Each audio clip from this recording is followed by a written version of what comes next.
going to be scared out of your mind. You need expert help right away. Try to punch in a straight line, direct, pop, pop. It is not a fight worth fighting. You will lose to the dog. Expert advice to get you out of trouble. Surviving a fire. Smoke is completely debilitating.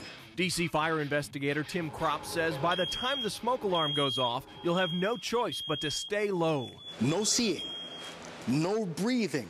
You're going to be crying, you're going to be spraying fluids everywhere. In fact, as we found out in this simulated fire, you'll probably have to feel your way out. Crawl to the door. Can't see a thing. Can't see 1 inch in front of me. Feel the door with the back of your hand. If you burn the back of your hand, you can still crawl. And if a door is hot enough to burn your hand, crawl the other way. All it takes is 1 1/2 breaths of superheated air, and you'll be dead before you hit the ground.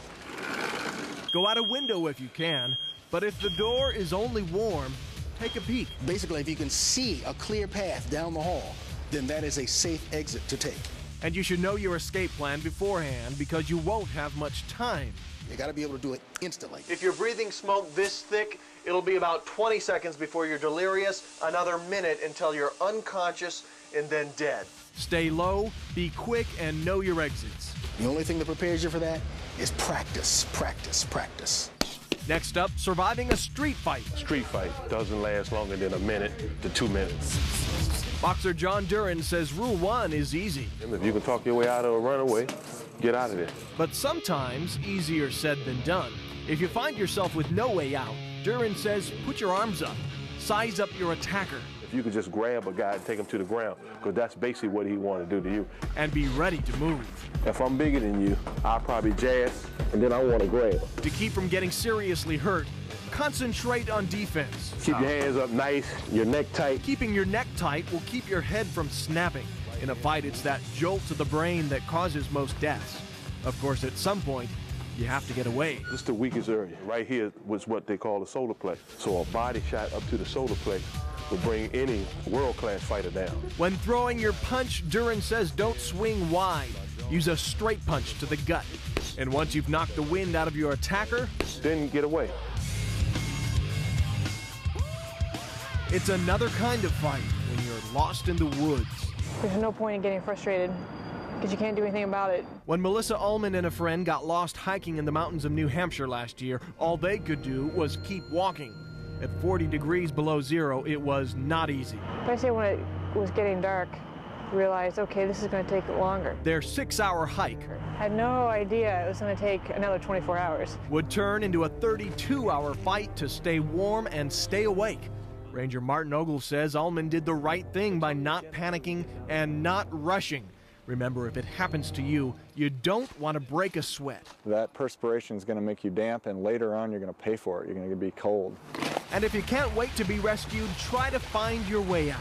And where's that? Down. You want to go downstream somewhere, so find a creek. Find a creek, but don't fall in it.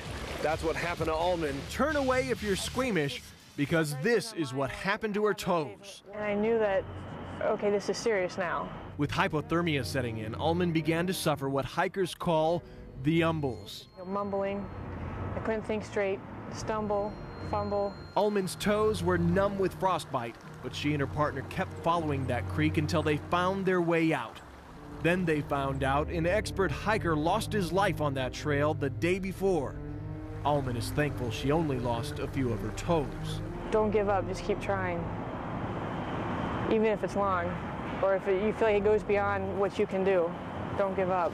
And in the woods, you'll want to know how to survive a poisonous bite. There are any number of critters that can bite, that can sting. When dealing with snakes or insects, toxicologist Roseanne Soloway says there's no single antidote for their venom. Pick up the telephone and call the poison center right away. But if you're nowhere near a phone and you get bitten by a snake, don't panic. Most bites aren't fatal. First of all, take off any jewelry or any constricting clothing. That's to give room for the area to swell up. And that's so you don't pump the venom through your bloodstream. And never try to suck the poison from your skin. If you're stung by a spider or bee, Put on some ice and some anti-itch cream, and then watch for an allergic reaction. Look for any hives or swelling elsewhere on your body other than the site of the bite. Chest tightness, chest constriction, difficulty in breathing. Don't hesitate to call 911. It's not the bite or sting that could kill you, but your body's reaction to the poison. And only a poison expert knows the right solution to keep you alive. And speaking of bites, how to survive a dog attack. Do not move, and most importantly, do not make eye contact. Sergeant Lee Marsh of the Montgomery County Canine Unit says an aggressive dog will view any kind of eye contact as a direct challenge. Basically, be as meek as possible. Eventually, he's going to get bored with you, and he's going to leave and go away. And if the dog starts heading your way, Marsh says, do not run. That is just going to kick in his natural instincts to chase you down, and he will. If a dog attacks you from behind, he'll probably knock you down. If that happens, you want to roll yourself up into a ball shape as much as possible. Use your hands to protect the area around your neck. You'll be better off if you can stay on your feet. Marsh says instead of running, brace yourself for the charge head on. I suited up to see how hard this would be. I can tell if I wasn't so sturdy on both feet, he could easily pull me down.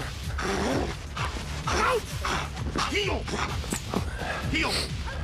That took all my strength not to get knocked down, and he almost had me a few times. I lost my balance. The hardest thing for you to do is going to be able to maintain your composure and not to give the dog too much movement. Marsh says try to stay still even when the dog is biting you. If it's a small dog, you could try fighting back.